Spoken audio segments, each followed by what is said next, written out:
All right, so this is the second attempt to record the intro for Critical this week. I'm Mongo. Lager Boost is off this week. He's currently not got suitable internet, is what he said. They got to wait for like some sort of a Wi-Fi apparatus. And he was like, "Hey, are you cool with recording?" And I was like, "Yeah, I'll yap. That's fine." Um, no guest host this week because I didn't want to try to pressure anybody into jumping in on like a few hours notice. So we'll talk about the KWK New York Toy Fair video because if I recall correctly, the last time we recorded was during New York Toy Fair, and at that point, the KWK stream um, had not taken place. It was supposed to be live. It wasn't live. The VOD got uploaded. There was all sorts of technical issues even with the VOD, which I feel like there were technical issues last year during the live stream, like just random echoing and things of that nature. uh there's obviously like a mountain of WWE 2K news, and I'm gonna probably miss a bunch of it because they had a creator event and the floodgates just kind of opened. But I'll talk about what I remember, and I'll look up some other stuff just to make sure that I haven't missed anything relevant. We're gonna talk about some games I've played recently. I have an update on how I feel about God of War: Sons of Sparta. That to anybody that's been paying attention with that game, it's probably not going to shock them a whole lot. And there's other figure news and assorted tidbits. I have thoughts about the Paramount Warner Brothers deal, but I don't I don't want this to go super long, so I'm probably just gonna um, leave it at this. It's bad. The Netflix deal was bad. This is also bad for a monumental number of reasons, a lot of which are different. And if we had antitrust, like actual antitrust shit in place in this country, none of these companies would be allowed to be this big. And yeah, so we'll start off with KWK. So I was really hyped because he had mentioned to me in a response on Instagram that progress would definitely be shown on the O-Ring Heroes line. And there was like a video message from Wolfie D was advertised. I thought we were going to see PG-13 until I was told, hey, don't want to get your hopes up. We're not going to have the prototypes for PG-13 on this. And also just some funny mixed messaging that I feel like could have been, maybe avoided. But the highlights of that show for me were we finally saw the Shelton Benjamin prototype. He's very much in the mold of Series 1 Macho Man, kind of a more traditional, like knees bent, kind of wrestler pose, is how KWK described him. White and blue attire, red and silver attire. Those are the two standard ones. If you were collecting the Ruthless Aggression figures, you're going to remember both of those attires because I feel like if you were a Shelton Benjamin fan in the 2000s, you had one or both. And then speaking of standards, haha, the J&J figure is one of 200 exclusive, is the gold standard. All three versions come with a legally ambiguous version of the 2000s WWE Intercontinental title, like the oval shaped one, the spam tin one, and it looks really cool. The pre-orders are from today, which is March 1st, through the end of the month. I believe each version's $45. I'm pretty sure J&J has like a package deal where you save a few bucks if you order all three. I'm probably gonna grab the white and blue one. It's the attire I think looks coolest. It's on a blue card. It's probably the it's probably the one that I'm gonna add to my collection. We also saw the prototype finally for the Great Sasuke, and a few days later, KWK posted a lot of this stuff just on Instagram. So we got a better look because YouTube compression really does its fucking thing. But we got a better look at the sculpt, and it looks really, really good. He's also kind of in the Macho Man #1 body mold or stance, rather. We saw Hayabusa, and we know the attires are going to be red, white, and bronze. The white will be a one of 200 exclusive to J&J figures. And the way it was worded on Instagram recently, implies that that's going to be the only single card release for Hayabusa, and the other two are going to be featured in 2 packs with Great Sasuke. Those will go up, I believe it's in May for pre-order. Give me one moment to pull up the KWK Instagram to confirm that. Okay, you post a ton of shit, Sean. Where's the schedule? Here it is. Ah, yes. So it's in May.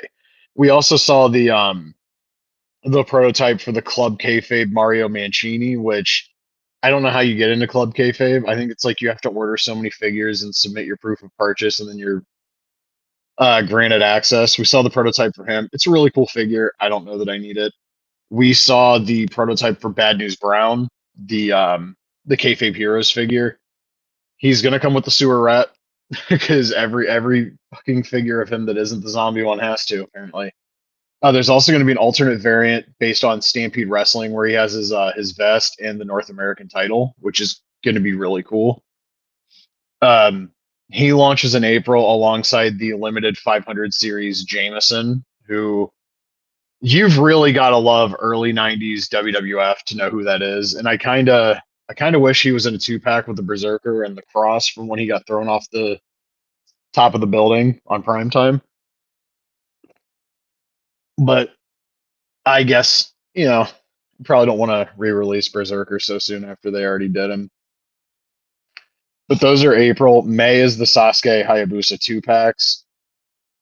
And also Club Kayfabe will be getting Sam Adonis. I don't know I don't know who that's for, to be honest. June will be the Fantastics. I believe from the video that Bobby Fulton sent in, it was implied they're going to have the US tag titles. And Bobby Fulton has not had a great run of public relations, we'll say, over the last couple of years between just insane right wing posts on Facebook and Rob Van Dam going in on him and his son for being, really shady to deal with, we'll say. And also in June, there's going to be a limited 500 Kevin Kelly, and I don't know who that's for, but I mean, I guess if you're collecting the WWE retros and you have like that second wave they did almost 10 years ago, and you have The Rock, like I could see it, you know, but he's not a guy like everybody talks about. Like this figure fills in the gaps for the Hasbro line, and most of the time they don't. Um, I don't think Kevin Kelly's gonna be a figure you would have to worry about getting a pre-order in if you were so inclined to buy him. And then July, at least on the Kayfabe Hero side, we have Bertha Faye, who's getting a general release, and the Club Kayfabe figure for July is going to be Samurai del Sol or Kalisto, if you only know him from WWE. And Bertha Faye is a cool one because, like, if Hasbro cared about making women's figures, that's absolutely one they would have done in like '95. Also like Bull Nakano would have been one, Alundra would have been one. But 90s conventional wisdom, boys don't buy toys of girls, so we didn't end up getting any of them. Also, the line died. Excuse me, before there was any realistic shot of getting the women's division in that line. So it's cool that we're getting Bertha Faye here. I'm assuming it'll be a good figure. Um, so with what we know about KWK's schedule, that leaves Aja Kong, Dink, the Pitbulls, PG-13, Ken Patera, and Buddy Landell and Alex Porto as the releases for the remainder of the year on the Kayfabe Heroes side. But they also, as I alluded to, showed progress on the O-Ring Heroes line, which I've made it very, very well known is probably the wrestling figure line I'm most enthusiastic about. And they opened up by showing renders of the ring that's going to come with Earl Hebner. And there's actually going to be two. There's going to be one that's more of like an Attitude Era ring, gray matte, like dark gray matte, black ring apron, black turnbuckles, black ring post, red ropes. And then the one that I think, not even I think, I'm reasonably confident that everybody that's going to buy figures in this form factor is going to go for it. And it's basically just the early 90s WWF ring. light gray mat, blue ring skirt, blue ring post, blue turnbuckles, red, white, and blue ropes. I don't know if the figure of Hebner is going to be different across both rings. Um, a lot of the stuff seems very early. And also on the render, it's mentioned there's like a track along the ring apron that something will be able to go onto. I figured out pretty quickly that meant like a cage accessory is coming. The rings are going to be produced in limited quantities. We don't know how many. If you're one of those people that like buys for speculative purposes, this is probably going to be one you're going to want to take a look at just because I don't know if they're going to, go back to the well on these rings, and if they do it might be a different ring. Who knows how long this line even lasts. And then we did see a render, and it wasn't Brody, who I was very excited about seeing. It wasn't Berserker. It was the other guy from the graphic originally announcing the line, and it's Jake the Snake Roberts. Now, I'm friends on Instagram with the guy that sculpted this Jake, and he's been doing all of the KWK stuff for like a year or two now. This Jake head sculpt is a very good likeness. It's one of the better ones I can recall seeing. Damien is pictured with him in all of the renders. Well, there's the one that he doesn't have the snake on it.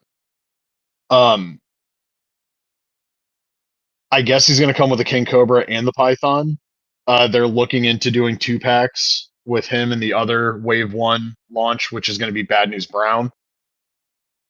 I like the idea of if the two guys can be themed together, you do a 2-pack based on their angle, and then singles figures that are more like evergreen looks. Like it would be very short-sighted to only do Jake Roberts based on SummerSlam 1990 and not do, the green tights from the Hasbro line.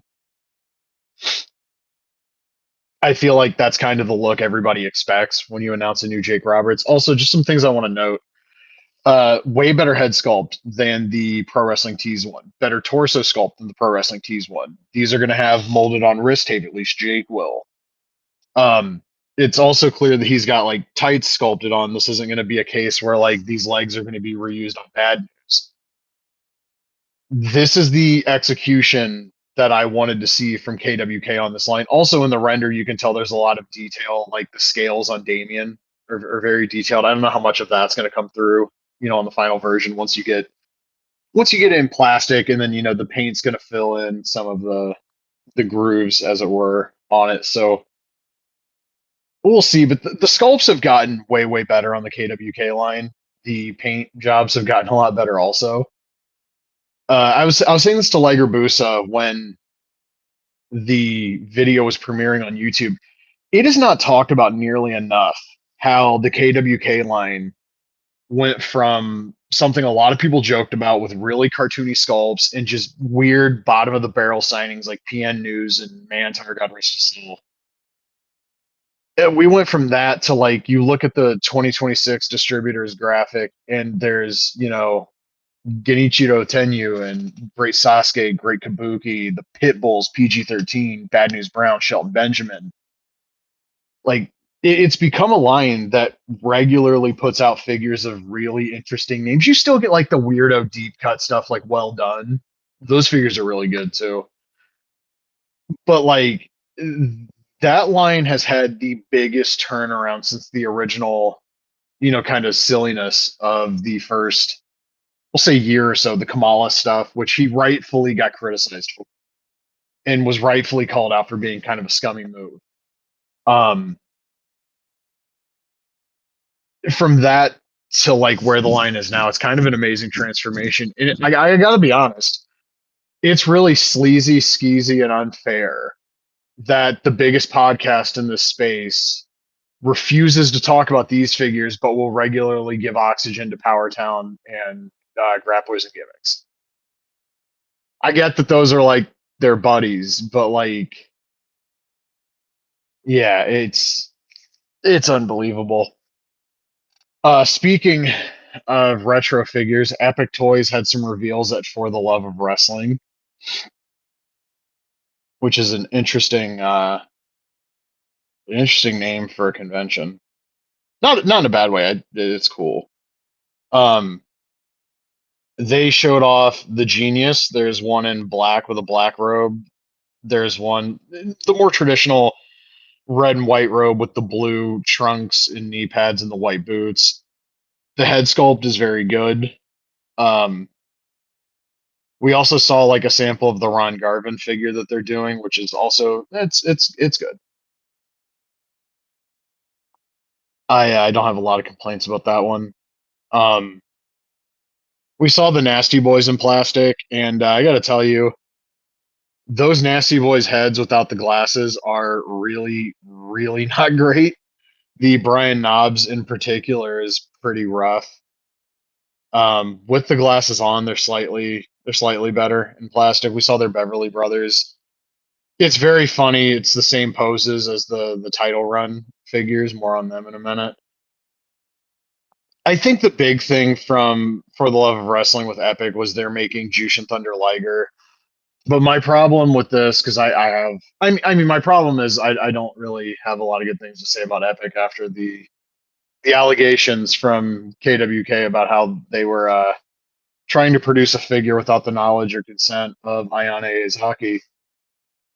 I don't like Jushin Liger having kind of like a default fist clenched, arms by the side pose. I get it in the sense of like the paint lines will line up better or whatever, but like, how is he not in like that kind of like grappler pose thing, like the deluxe Kara Pro figure? Like, I don't think like static pose when I hear like Jushin Thunder Liger. But from what we can see on the prototype, the paintwork is really good. The sculpt is obviously really good. I just I don't know about this one. I'll probably I have four of the Storm collectibles ones. I have the black attire Kara Pro figure that I've had for almost 25 years now, which is insane to fucking think about. I don't think I need these. The Ron Garvin looks cool.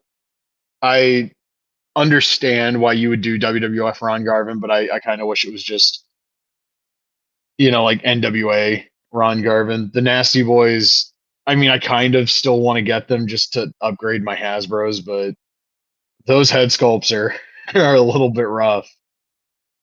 Um, but overall, not a bad showing. Just not a lot of stuff I'm super duper interested in getting. And speaking of stuff I'm not super duper interested in getting, Danhausen debuted last night in WWE. He came out of the crate, and that audience in Chicago did not give a shit. I watched the video. Um, Apparently, every indie figure company that had access to him decided they were going to blow you up last night. That Matt Maniacs line has a Danhausen coming. There's another big guy's Danhausen coming. Zombie Sailor discounted his Danhausen figures. You would have thought like he showed up and won the title or something.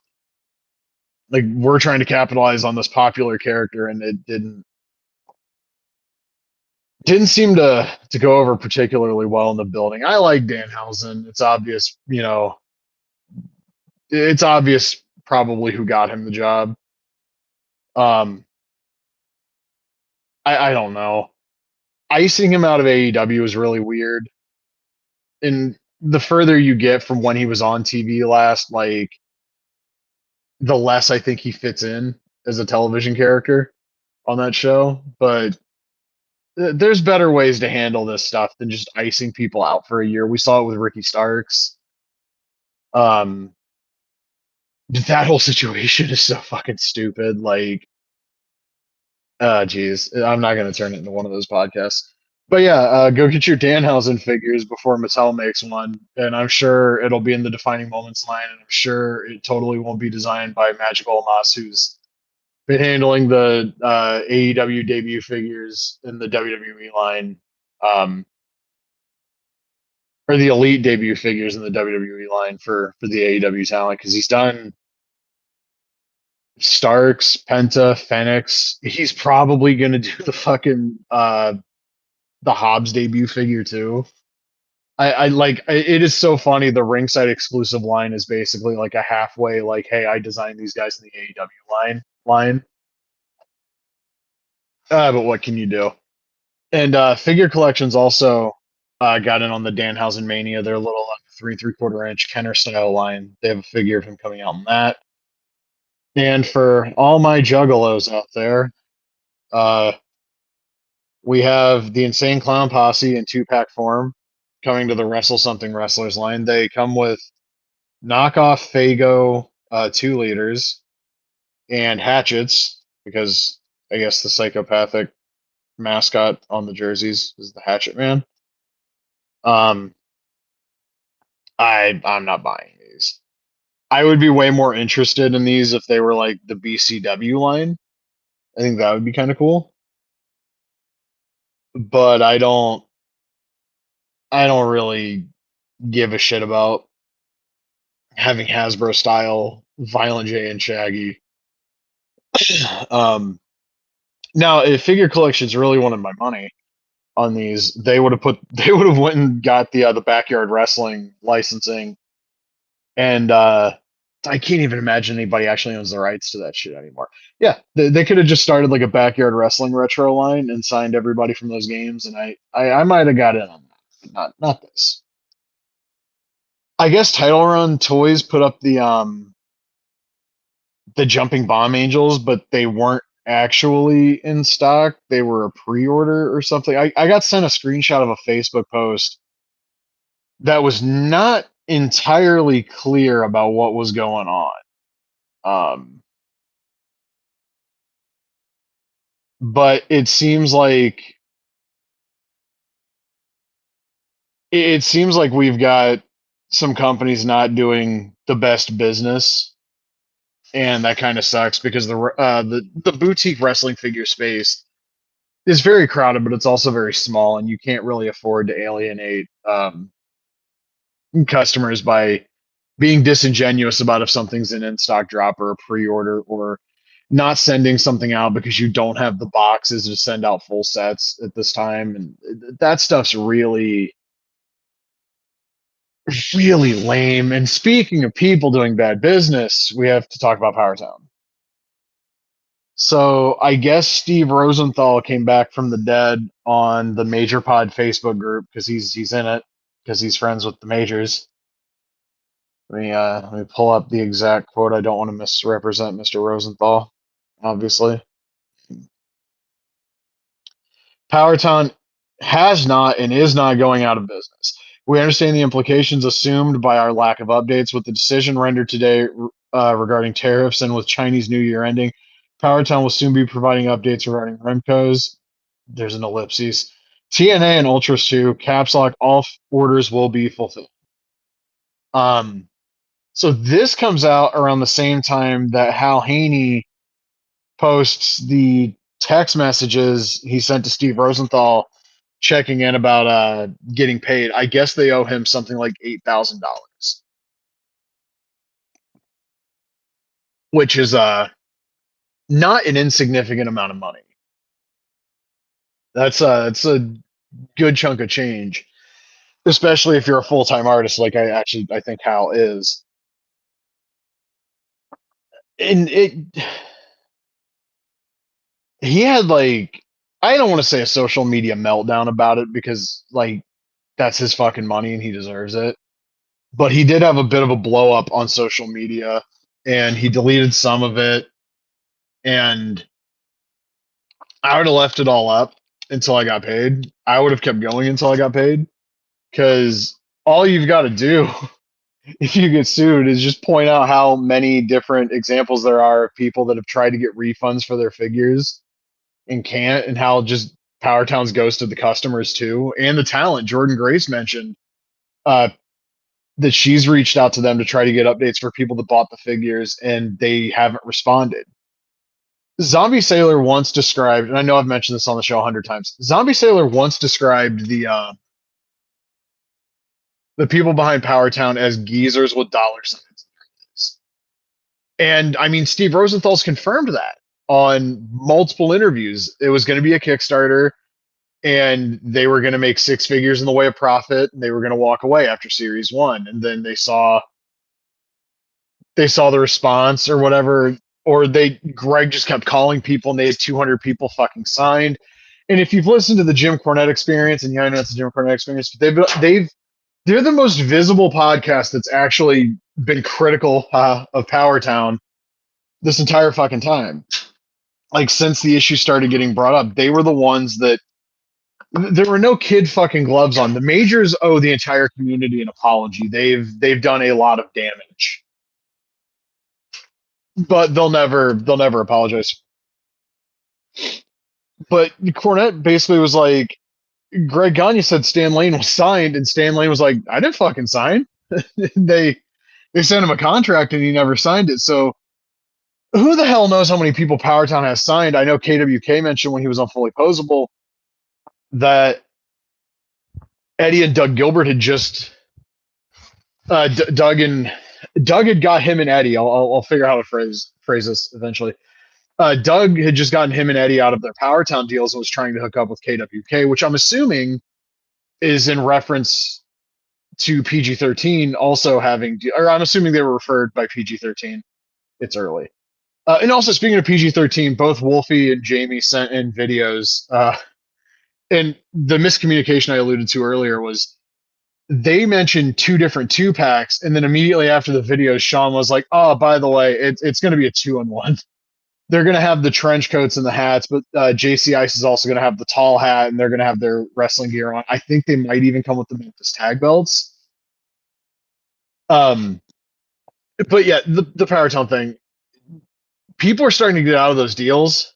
I'm not even sure how like ironclad or tight those deals would have been in the first fucking place.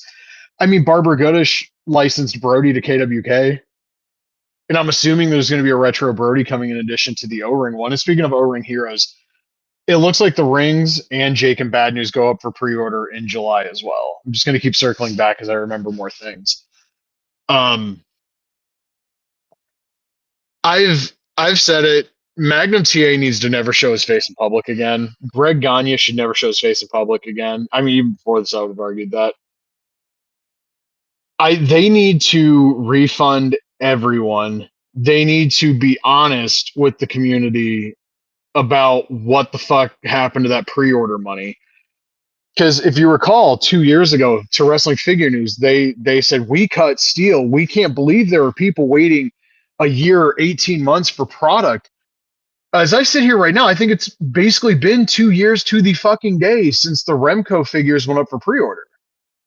There's been no actual update of substance. Steve Rosenthal told me in a DM last January the exact date those Remco figures were going to be landing at the fucking port in Los Angeles. And they were going to be land bridged, which I had to look that up. I think it just means it goes on like a cargo train to fucking the warehouse or whatever. It's so stupid. Like there's no reason for this. And for all the shit that they gave Zombie Sailor and all the shit I'm about to give him, like Zombie's never had a 2-year wait for anything. People like to be like, oh, it's going to take 3 years to come out. That's never happened with him. You have, what was it, 14 months for Series 1 from pre-order to ship. Jarrett was, I think, about a year and a half. Danhausen was a year. I want to say about a year and a half. Punk was a year. Sandman was, I don't think Sandman was a year. I need to go back and see when that one got sent. But like,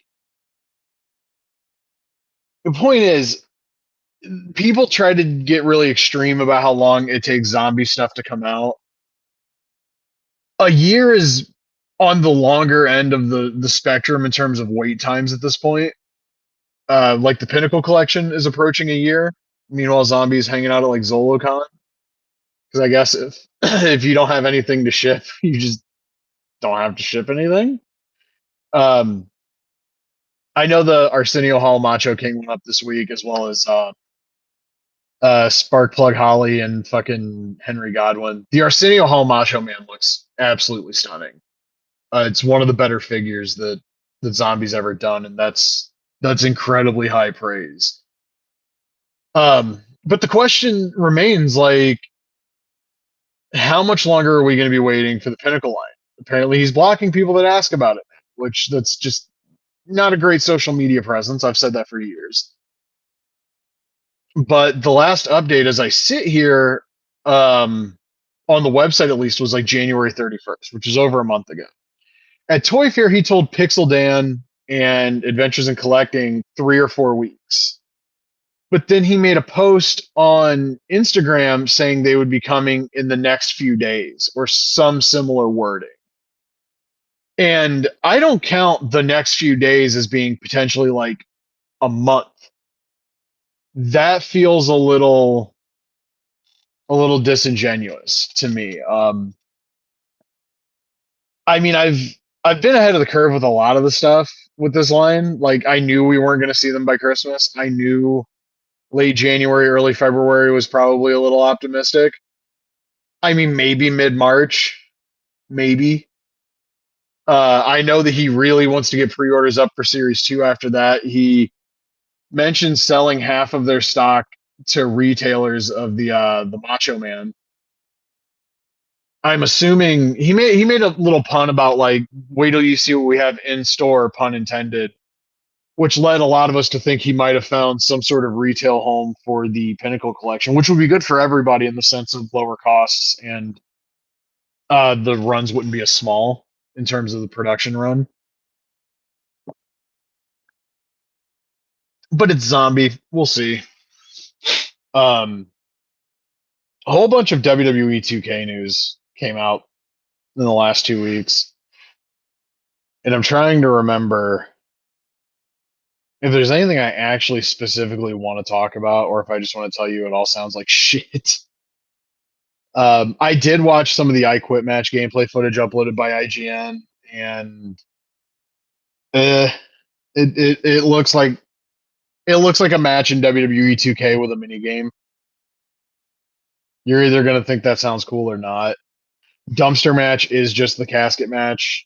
You're either gonna like it or you're not. Three Stages of Hell isn't anything special. It's a 2 out 3 falls match with different stipulations. You're either gonna like it or you're not. Some of the Battle Pass stuff came out, and it really just you can unlock classic Dusty Rhodes and Superstar Billy Graham. Oh, cool! So we're gonna make Battle Pass exclusive all of the stuff that used to just fucking be in the game, and you're gonna make it way more convenient to unlock everything too. This game is just incredibly fucking anti-consumer, and I think people need to speak with their fucking wallets. It's one thing to be outraged on a podcast about how stupid you think all the shit is. It's another if you're still going to buy the fucking game or play the fucking game. This community needs to grow a fucking set and not buy the thing that's the shiny new toy. Let the sales drop, let them figure out the monetization scheme fucking sucks, and maybe we can move forward. Granted, they're gonna clean up so much. So somebody did the math. It's like $2 to skip a tier. There's like fucking 40 tiers. So that's $80 per tier. There's 6 tiers. It's $480. If you just want to skip the grind and unlock everything. That's $480 on top of $150 for the base game. That or you grind to fucking unlock stuff that should just be able to be unlocked by the supercharger. They've stripped every bit of consumer power away from the people to buy these games. And there's no reason even on sale to buy this fucking shit. The game fucking sucks. It is not fun to play. I don't care like, oh, it's better than 2K20. Yeah, you know what? It might be. You know what else is better than 2K20? I'm just going to vaguely gesture in the direction of all these games that are easy to fucking emulate. All of these games that play well and have interesting rosters, and they might not have fucking, goddamn showcase mode or universe mode, but fuck, get in the ring and have a fun little fucking match in these games. Born to Be Wired just had its open beta drop. Like I'm vaguely gesturing in the direction of that shit. There's a million wrestling games you can play. You don't need to play this one. You don't need to buy this one. I saw the Joe Hendry entrance, and I watched the IGN preview. I don't know who the fucking weirdo British guy they got fucking covering these games is, but I want to make a point. Um, he clearly cares a lot more about presentation than actual, gameplay because we've come from the soulless arena and Warzone where a singular voice would tell you to open up a can to the presentation looking exactly like a WWE show. Yeah, and we've gone from Warzone with weird button combinations to do fucking just basically anything to WWE 2K26 where there's weird button combinations to fucking do anything. Time's a flat circle. The presentation they have now is going to look like shit in 5 years anyway.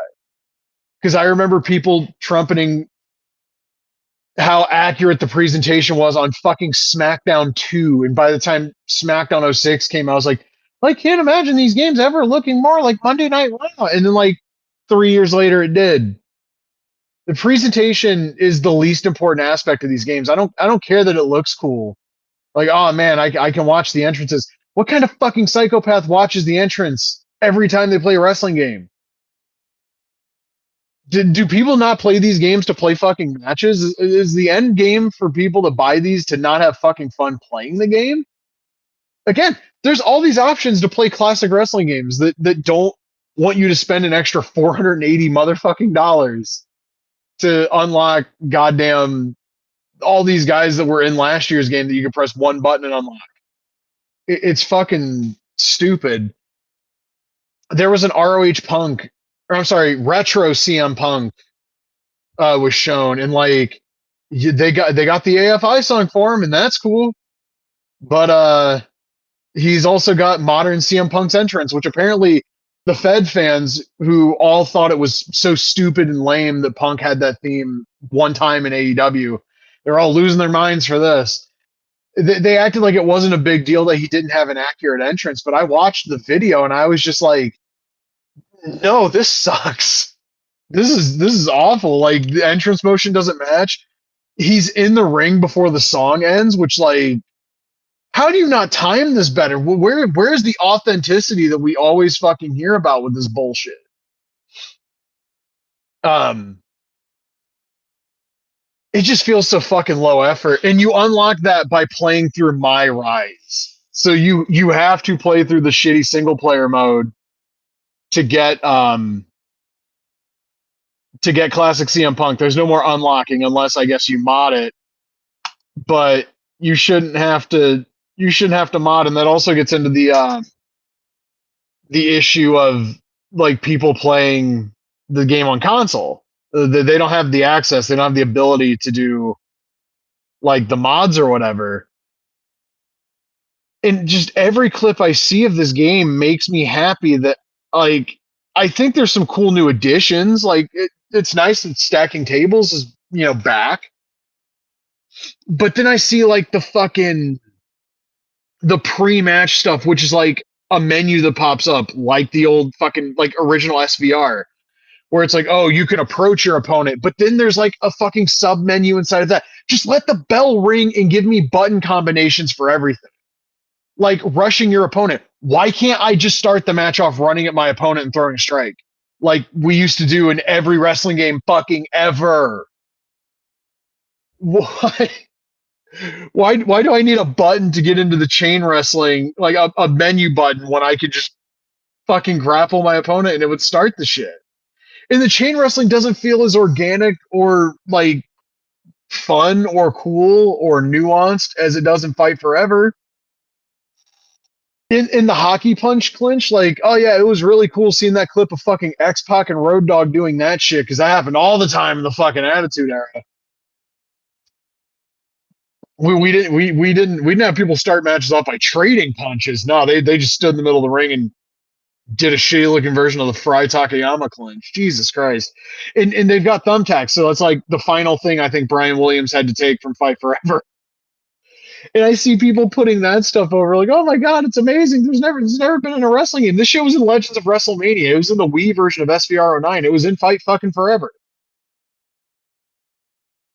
And it reminds me of like a couple of years ago when the IGN reviewer was like, I couldn't believe there's never been throwable weapons in a game before now. There were throwable weapons on the fucking N64. Like people are really just willing to have this shit. And I understand if you're too young to have a frame of reference for anything older than like the PlayStation 3. I get it.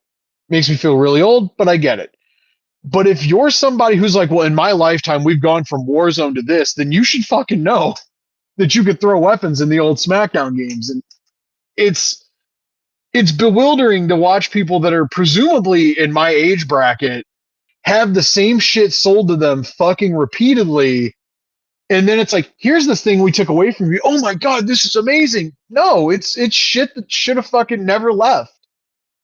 And it's ridiculous that people are acting like, oh, it's so good. Like, I can't believe they did this for us. They could have done it for you 10 fucking years ago. They just didn't want to. I will say though, like it's very clear the further you get from 2K22, Brian Williams has been a major asset to that development team. They're all the stuff they've brought back. It's like, yeah, somebody here's got a clue, and it's him. And I'm never gonna let it go. That fucking the AEW game side fucking pushed that guy out. Fight Forever could have been a lot cooler if they would have just fucking gave Ukes a budget and let Brian Williams do his thing. But can't have that. I I saw some Smack Talks. Like, oh, you can fall off ledges now. Look at the ragdoll physics, buddy. That was in SmackDown. Shut your mouth. 23 years ago. How are you going to be somebody who's been around long enough to know that shit's not new, and you're still going to act like it's new? Like, do you have to kiss their ass that fucking hard? Like, are the co-opted motherfuckers just that far into it that they can't even acknowledge something being a returning feature? Oh, it's so dumb. That game's gonna suck. I don't care. Like one of my friends around the time Fight Forever came out brought up like review scores, and here's the thing: I've watched I've watched IGN and a bunch of other outlets review these sports games and not take them to task over the microtransaction heavy bullshit they pushed on people.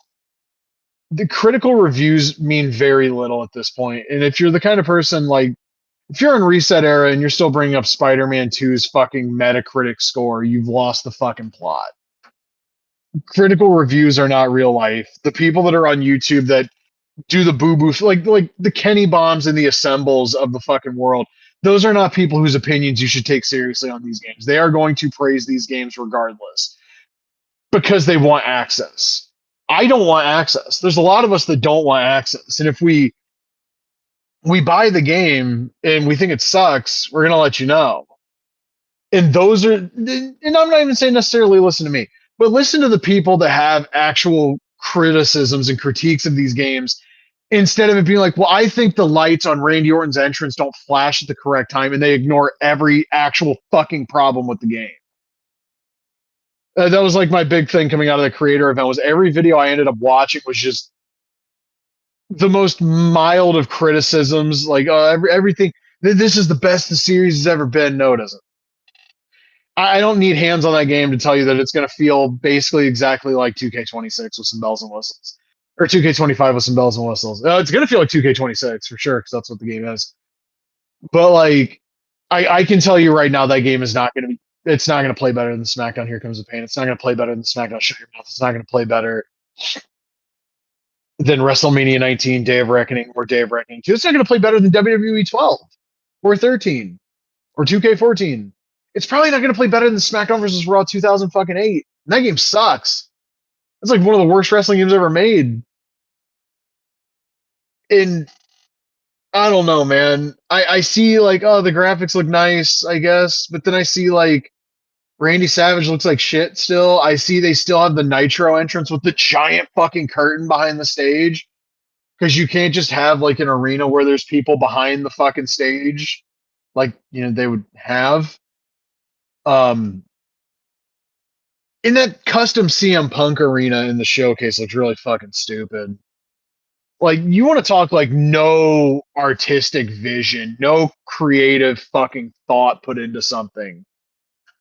Right there, buddy. Like that shit looks terrible.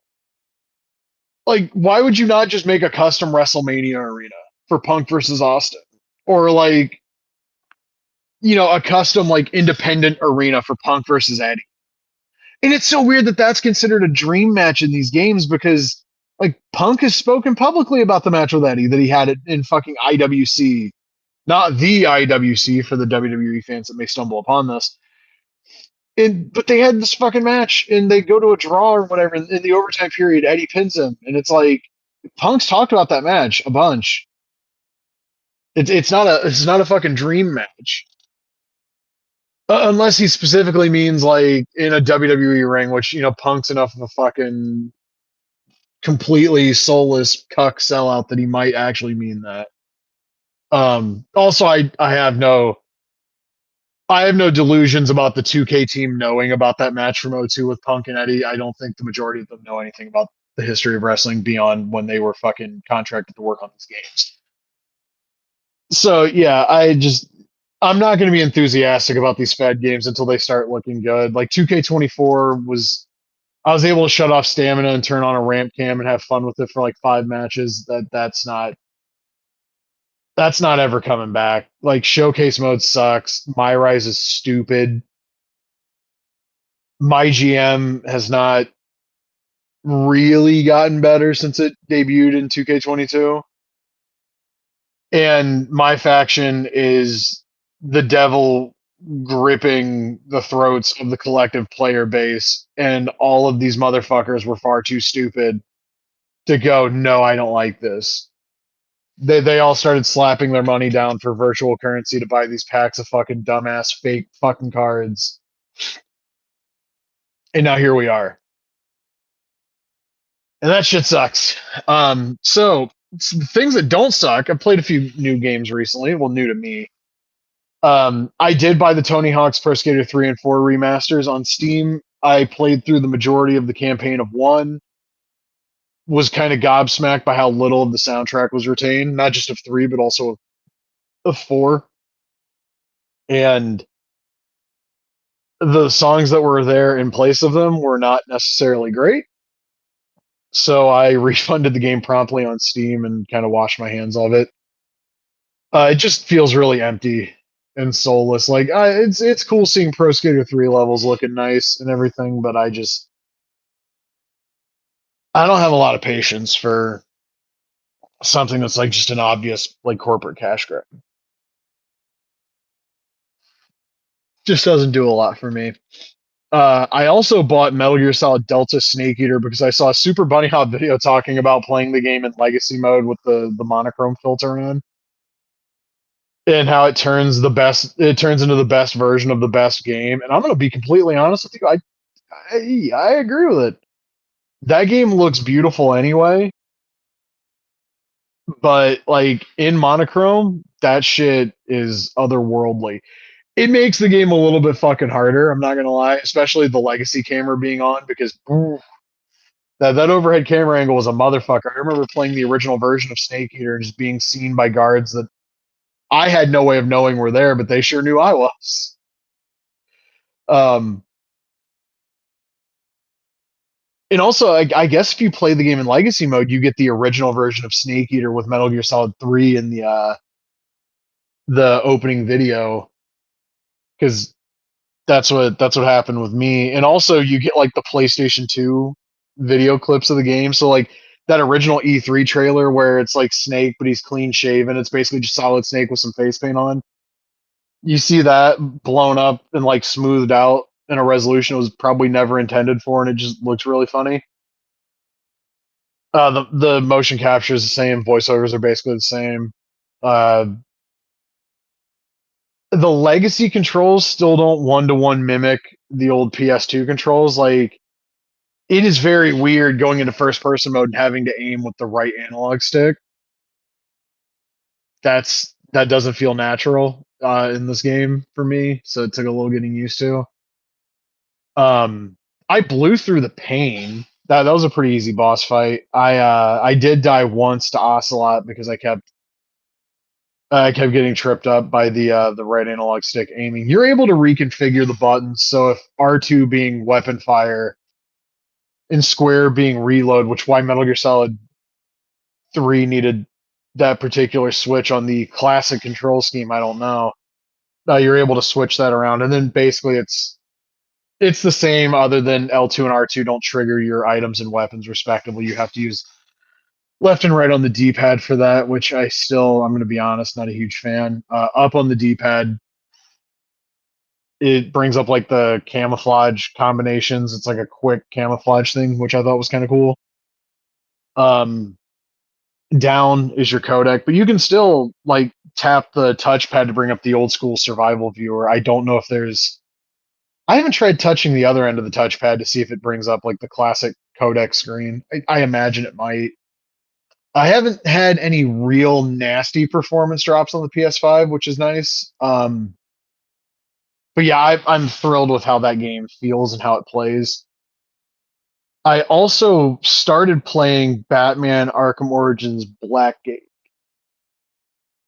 Sorry to yawn so many times on this already, but I started playing that because I realized I bought the entire Arkham series on Steam 2 years ago when I got a Steam Deck, and I had not started that one, and I knew that like there's the consensus like, well, it's not very good, all this other shit, and it's not a real Arkham game, but they managed to, and I'm not super deep into the game yet, I'll say that, but they managed to translate a lot of the shit that works in the Arkham games pretty well to 2.5D. It's also important to remember that was a fucking Vita and 3DS game. It's like such a weird relic of an era that ended with the PlayStation 4, where like you are not getting like the offbeat handheld spin-off game anymore. Like you're just getting the main game on the handheld, which is cool, but I kind of miss the days when you could get like a handheld like tailored experience. But yeah, the combat feels pretty good, translates well. The map could be a little bit more clear and a little less kind of esoteric about where you are in relation to whatever your goal is. But I've had no real issues with the game. I think it looks really nice, especially since I think the Steam version is probably a port of the Vita version. Um, because I can't imagine that's a 3DS game that's being upscaled. I don't know about that one. Um, but definitely the best game I played recently was Delta in the monochrome mode. It felt the least soulless of the two remakes that I bought. And also, I like Metal Gear Solid 3 more than I like most human beings and most other things in the world as well. I I watched the UFC Fight Night last weekend, which unfortunately was Sean Strickland beating Fluffy in the main event. You hate to see a neo-Nazi win. That show was great though. Lots of finishes, lots of exciting fights. Last night's show, I tapped out during the Cheeto Vera fight. I was a little tired. Um, Apparently they railroaded him. He didn't win. He lost a decision. I saw that Brandon Moreno lost in the main event, which was unfortunate. Very exciting fight card before that though. A lot of finishes, and next weekend is Max Holloway versus Charles Oliveira. The card they announced for the April numbered event in Miami is let me pull this up real quick because there's the main card has a couple of really, really solid fights announced, and the shit I need to convey is never in front of me when I actually need it. And you can't just go to the UFC account because it's 9 million fucking. Here it is. Curtis Blades is gonna maul that loser Josh Hoka. Dominic Reyes is fighting Johnny Walker. That should be interesting. Benil Dairouche is fighting Manuel Torres. The co-main events Joshua Van and Tatsuro Taira. That should be really, really good. And Yuri Prohaska is fighting Carlos Alberg for the light heavyweight title in the main event, which you can't find a boring Yuri Prohaska fight, so that's probably going to be pretty great. Uh, Patricio Pitbull's fighting Aaron Pico on the prelims. Cub Swanson, God bless him, is still around. He's fighting on the prelims. Kevin Holland's still around. He's fighting on the prelims. Vincente Luque versus Kelvin Gastelum is like the third fight on the prelims, and it's bonkers to me that that's a fight that would have just been a main card fight like 5 years ago, probably. And they're the third fight on the card. Tatiana Suarez is fighting Lupe Godinez. And the idea that the number two and number six ranked women's strawweights are the second fight on the prelims and not a little bit closer to the top. I don't understand why Cub Swanson's got to be like fourth from the top on the prelims. I mean, God bless him for still being around, but I mean, if Tatiana Suarez wins that fight, she's probably next in line for a title shot if there's any, common sense and justice in the world. But what can you do? It's the fucking UFC. They announced Jack Della Maddalena is fighting Carlos Prates.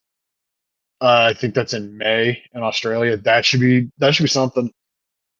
Um, Prates won with a spinning back elbow on the Chimaev and Dricus Duplessis card, and looked like a guy who should probably be, getting close to a title fight after that performance. So maybe beating JDM gets him there. JDM probably needs a win after what Islam Makhachev did to him.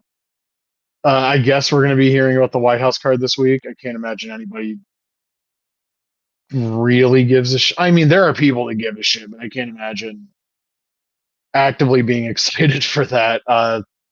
The big rumor is Alex Pereira fighting Cyril Gahn on that show because Pereira vacated the light heavyweight title. It's way Oldberg from Oscar fighting for it. I mean, maybe there's the chance they have him fight John Jones at heavyweight. Can you really trust John fucking Jones at this point? You can trust Alex Pereira. He'll step in short notice. He'll fight fucking anybody. He's insane. But I I don't know that I book John Jones. I think it's probably just gonna be Cyril Gahn. Um, is there anything else I want to? I feel like I've been rambling for an hour and a half. I'm pretty sure it has not. In fact, as I pull up my chat here with the son of a bitch, Craig. Yeah, yeah, it's about an hour. Um, what was I gonna? I really wish I could think back to what all I said I was going to talk about at the top of the show. Oh, some more random sports game facts for you, real quick, before I wrap this up. I did not realize that there were two high heat baseball games on the Game Boy Advance. I also did not realize they're maybe the two best baseball games on the Game Boy Advance. It's so baffling to me that there exists a system where I can say the phrase, "Yeah, the high heat games are probably the best ones on that system," which is saying a lot because Baseball Advance is really good, and the two All Star games on the Game Boy Advance are really really good too. Um, I did watch a video where somebody thought the high heat games, Slugfest and MLB 2K, were all in the same series because they all had MLB branding in the title, and that is incredibly smooth brained thinking. I guess All Star and Baseball Advance don't count because they didn't specifically say MLB in the title. I don't know. Um, but yeah, those high heat games are interesting. They were developed by a studio that I think is now Rockstar Leeds. Maybe I know they're owned by Rockstar, or maybe they always were, and they're just called Rockstar Leeds now. Something like that. But it's really funny that you can look through the history of baseball games in the 2000s, and there's like that example, and then the team that did the MLB front office manager and the bigs going to do like a bunch of dead rising games. Sometimes the gaming industry works out in some very, very strange and unusual ways. But I think trying to go through my mental Rolodex of things that have been revealed in the last 2 weeks that we would not have had a chance to talk about. Oh, I'll reiterate this. Retro Randy Price's ECW Born to Be Wired has had an open beta released. I've not gotten hands on it just yet. That might come after I'm done recording, but I've played the Patreon builds of it, and it's wonderful. It's tremendous. It deserves your attention. It's the best ECW game ever. When that one SmackDown 2 ROM hack comes out, we'll have the other best ECW game ever. We'll have the two games that we would have in theory had if Paul Heyman wasn't lying about THQ having the rights to ECW. Um, that's still such a weird fucking. That's such a weird saga to go through in the early '99 observers and PW torches. Um, oh right. There was a house show unearthed by the WWE Vault recently from like 1991. It wasn't like a major city in Canada. I want to say it was like in Ontario. And I thought that was kind of wild. They just had that. Some of the matches had commentary as well. I think Crush and one of the Bushwhackers was the only thing that had surfaced um, prior to the upload by the WWE Vault. I love that. I love that channel. I hate the WWE, but I love the Vault. Speaking of the Vault, I'll talk about this before we get to. I saw like the 2018 Elimination Chamber Gauntlet match from Raw got uploaded, and it's like an hour with the commercial breaks factored in. It went like an hour 40, and I remember at the time people really were high on that match. I think part of it was just holy crap, there was a match that went an hour on Monday Night Raw. And there were other people that were saying like maybe it's the best match ever on Raw. I don't think it's that good, but I did finally watch it. And I want to say I watched it at the time, but I know for sure I watched it, in the last 2 weeks. Um, would have been February the 20th. Yeah, so that's what, like 2 weeks ago, almost to the day. It's a very interesting match. It starts off with Seth Rollins and Roman Reigns. They go 20-ish minutes, and the finish is great. Roman goes for like an O'Connor roll, and Rollins just schoolboys him out, but the crowd jumps up for the finish. Very, very WCW of the crowd. Very, very Southern crowd of them to rock with that particular finish. And then here comes John Cena, and him and Rollins do like the big, finisher, finisher, finisher, whole lot of just shit going on kind of match. And it's good. And then here comes Elias, and I did not remember that the fucking weirdo drifter gimmick got like kind of a push because he comes in and he's the one that eliminates Rollins. And the match just dies when he comes in. It's so fascinating. The match just croaks. And then here comes Finn Balor. The ever reliable Prince Devitt has shown up. And God love him, he gets in that fucking ring and he tries and he tries and he tries, and it's just so boring because he doesn't have anything to fucking work with. There's no like spark. And then, and this might be the only time in the history of humanity that you'll ever hear me at least say the following words. Then the match got a lot better because here comes the Miz. And I have no memory of this, but I guess at the time, Damian Sandow and Kurt Hennig's kid were the Miz Taraj or whatever the fuck. So there's like some people that can stooge, and you've got Miz, and he's like a shithead, but like at least he can move. There's some fucking there's some motion, not like that, but there's some shit happening. It's a little bit easier to pay attention to. It's a little bit easier to watch because it's like interesting. Miz beats Balor, which is fine, but then they do the thing where like Miz is the bad guy heel, and there's another guy coming out, but they're like milking the reveal. And so like Miz is sitting there and he does the oh fuck I won, I know who's coming next. And he's just sitting there and he's sitting there and he's sitting there. He's still sitting there. And then Braun Strowman's music hits and the crowd finally is like, "Oh, cool. We didn't know what was happening here. Hey, look, it's the big guy." And Miz was probably the best possible guy you could have at the end to work with Braun Strowman. Uh, it's the Strowman special. Like he's the big fucker. He runs through everybody. Miz hits him with his finish, kicks out. Uh, Strowman hits the power slam and wins. Looks like the fucking coolest guy in the world doing it.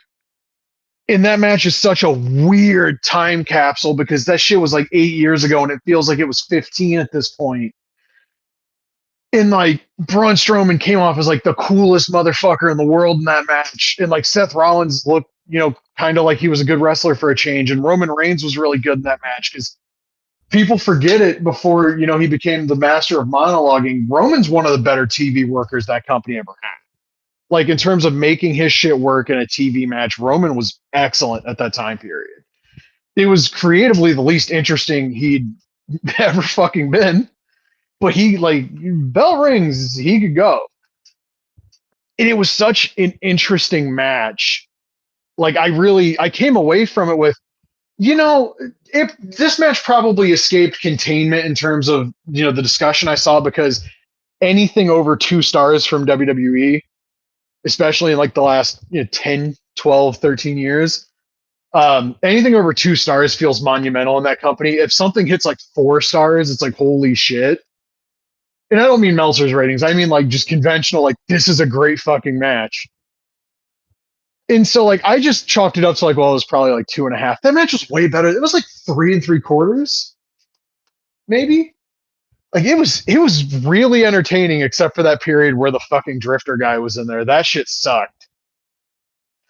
And I also had no memory of this match setting up the first 7-man elimination chamber. Like I have no memory of this happening. I wasn't watching 2018 WWE. I do remember acquiring the 2018 Royal Rumble because like I wanted to see what the fuck happened, and that men's Rumble's pretty good. The women's one is horrendous. It's so bad. People selling on the floor for like 12 minutes at a time, nobody going over the top rope legit. They all had to like sit on the top rope. It was bad. And then there was the Ronda Rousey debut. And I think that was also the show where they did the Brock Lesnar, Braun Strowman, and Kane 3-way match where Braun kneed Brock in the head for a shoot, and then Brock punched him for a shoot. And there was the, oh my God, Brock's so unprofessional. And it's like, I don't know, man. If you need me in the face, I'm probably going to throw a live round at you too. And you could also tell, like, Brock hit him, but he wasn't throwing like a knockout shot. That was like a, hey, dumb fuck. You don't want to do it again kind of thing. But that match was terrible. That match was so bad. I remember people really loved that shitty 3-way from 2015 where it's like Cena, Lesnar, and Seth Rollins, where Cena and Rollins do finishers for like 15 minutes while Brock sells. The Lesnar Strowman Kane match is probably worse than that, but I enjoyed those matches about the same. Like if we're discussing the work objectively, the work in the 2015 match is probably better, but just not an enjoyable match to watch, and neither is the 2018 one. And then I was like, maybe I want to watch that 2018 Chamber, and well, it's been 2 weeks and I still haven't.